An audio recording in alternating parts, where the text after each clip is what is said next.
இப்போ article 12 introduction பார்க்கலாம். Article 12 என்ன சொல்லியிருக்காங்க? Protecting people from misuse of power by clearly saying who the state is. Power misuse of பவர்லேருந்து பீப்புளை காப்பாற்றுறதுக்கு ஸ்டேட்ன்றது யாருன்னு தெளிவாக சொல்லிடுவோம் அப்படின்றத ஆர்டிகல் 12 சொல்லியிருக்காங்க.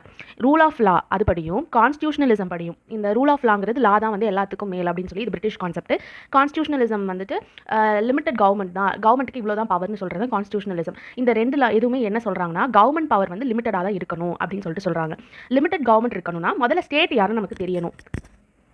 பட் நமக்கு ஸ்டேட் பற்றி ப்ராப்பராக தெரில அப்படின்னா, ஸ்டேட்டோட டெஃபினிஷன் ப்ராப்பராக தெரியலன்னா பீப்புளோ அத்தாரிட்டிஸ் பிக் பவரில் இருக்கிறவங்க நம்மளால் கண்ட்ரோல் பண்ண முடியாது. ஃபண்டமெண்டல் ரைட்ஸ் இருக்குல்ல, ரைட் டு ஈக்குவாலிட்டி, ஃப்ரீடம், இதெல்லாம் வந்துட்டு நம்மளால் என்ஃபோர்ஸ் பண்ண முடியாது, அமல்படுத்த முடியாது. கோர்ட்ஸ் வந்துட்டு ஒரு டிசிஷனுக்கு வர முடியாது. இப்போ வந்து நம்ம கேஸ் ஃபைல் பண்ணுறோன்னா இவங்க வந்து ஸ்டேட்டா, இவங்க மேலே கேஸ் ஃபைல் பண்ணலாமா, இந்த கேஸை நம்ம எடுத்துக்கலாமா அப்படின்றத கோர்ட் முடிவே பண்ண முடியாது. ஸோ ஸ்டேட்ன்ற வேர்டுக்கு டெஃபினிஷன் கண்டிப்பாக தேவை. அதை தான் ஆர்டிகல் 12 சொல்லியிருக்காங்க.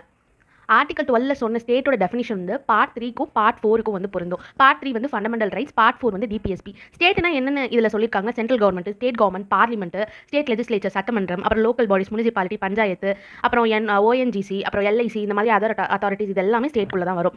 ஆர்டிகல் 12 வந்து எதுக்கு யூஸ் பண்ணப்படுதுன்னா, இப்போ ஒருத்தர் மேலே ஃபண்டமெண்டல் ரைட்ஸ் வந்து நீங்கள் வந்து இது பண்ணிட்டீங்க அப்படின்னு சொல்லிட்டு அவங்கள வந்து அகெயின்ஸ்டாக கேஸ் போடுறதுக்கு, என் ஃபண்டமெண்டல் ரைட்ஸை வந்து நீங்கள் வயலேட் பண்ணிட்டீங்க, நீங்கள் ஃபண்டமெண்டல் ரைட்ஸ்குள்ளே வந்துட்டீங்கன்னு சொல்லிட்டு அவங்களுக்கு அகெயின்ஸ்டாக கேஸ் போடுறதுக்கு தான் ஆர்டிகல் 12 வந்து யூஸ் பண்ணப்படுது.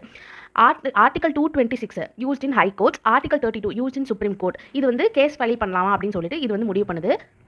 பட் ஆர்டிகல் 12ஓட மீனிங் வந்துட்டு ஆர்டிகல் 226க்கு டேரெக்டாக அப்ளை ஆகலை. நம்ம இதை பின்னாடி பார்ப்போம், ஆர்டிகல் 226 படிக்கும்போது பார்ப்போம். கோர்ட்ஸ்க்கு வந்து அந்த இடத்துல ஹை கோர்ட்ஸில் வந்து கொஞ்சம் ஃப்ளெக்சிபிலிட்டி உண்டு. சுப்ரீம் கோர்ட் தான் வந்துட்டு டேரெக்டாக நம்ம ஃபண்டமெண்டல் ரைட்ஸை ப்ரொடெக்ட் பண்ணுறது வந்து சுப்ரீம் கோர்ட்டில் நம்ம டேரெக்டாக வந்து கேஸ் போட முடியும்.